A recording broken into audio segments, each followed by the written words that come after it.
Just one small positive thought in the morning can change your whole day. What's up, guys? It's Greg from Pittsburgh Fit. We're gonna go over your PF Go workout of the day. And guess what? It's Thursday morning, so I'm gonna be there with you. That's right, baby. So let's go. We're gonna start our warm up with 30 cross-body mountain climbers. He's gonna come down into plank position. He's gonna take his right knee, bring it towards his left elbow, vice versa, back and forth. I know I always try to tell you guys to keep as minimal bobbing and weaving of the torso here. In this case, you're gonna be doing a little bit of twisting because, I mean, you can't cross body without twisting your back. From there, we're gonna do 20 alternating lunges. He's gonna go forward. One foot comes down in front, the knee taps the ground, the other knee comes down, taps the ground. So, from the side, please. Notice he's got a nice 90-degree angle with that leg that's down in front of him. He's keeping his chest up nice and tall at the bottom of that lunge. We're gonna do 20 alternating lunges, that's 10 and 10. Next, we're gonna go into 10 protract, retract push-ups. So he's gonna come down to that plank position once again. He's gonna just pinch his shoulder blades together, press the floor away from him, keeping his core nice and tight. If I come over and poke him in the belly, it should be rock hard. Thank you very much, sir. 2 rounds of that. Then we're gonna move on to our next part of the warm-up, and it's going to be 10 alternating Spider-Man. So he's gonna go back to that plank position, bring his right foot to his right hand, reach that right hand up to the sky, look up at his fingertips, make sure he's actually pointing at the ceiling and not at the wall behind him. I see a lot of you people do that. I'm keeping an eye on you. After he's done 10 alternating Spider-Mans, he's then gonna do 10 feet to hands. So he's gonna put his hands down on the ground, he's gonna kick his feet out and back up. This is like the bottom portion of an up down. So he's just not gonna be standing up afterwards. So we're just getting that core nice and warmed up for the next step, which is tuck ups. So he's then gonna roll over on his butt, reach his arms up over his head, bring his knees up to his chest, try and keep his shoulder blades and his heels off the ground the entire time. Good stuff.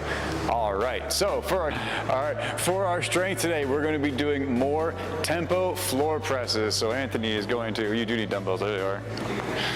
He's gonna take a pair of dumbbells. He's gonna lay down on the ground on his back. He's gonna have those dumbbells up against his hip. He's gonna kick them up into his arms. We're going to be doing a tempo again today, the same as last week. It's gonna be 3 seconds down, 2-second pause at the bottom, explode up, 1-second pause at the top. So what he's gonna do is he's gonna drive those arms up. He's gonna come down for 3, 2, 1. His elbows are gonna tap the ground. He's gonna lift his elbow back up and hold it just off the floor a little bit to get that tension for 2, 1, explode up, and then hold for 1 second, deep breath in, 3, 2, 1, tap, 1, 2, up, exhale on the way out.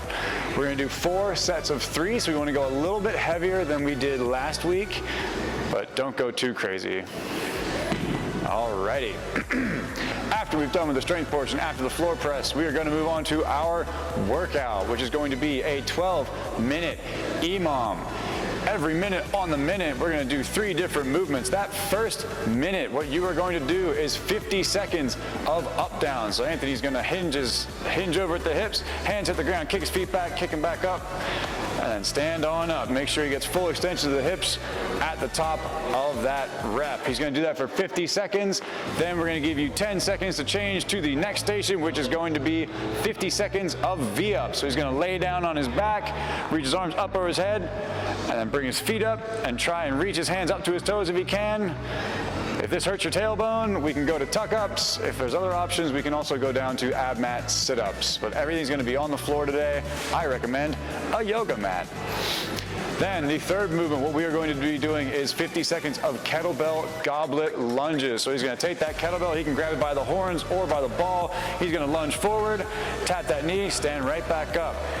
In this case, if you don't specify, you can also do reverse lunges if you so desire, but we're gonna keep that torso up nice and tall either way. If you have a heavier kettlebell, I recommend going backwards. It's a little bit easier because you get to use the back of your leg and those big old butt muscles. All right, guys, we're gonna go through that 4 times for a total of 12 minutes, and it should be a good one, and I will be there to bark at you all. See you there.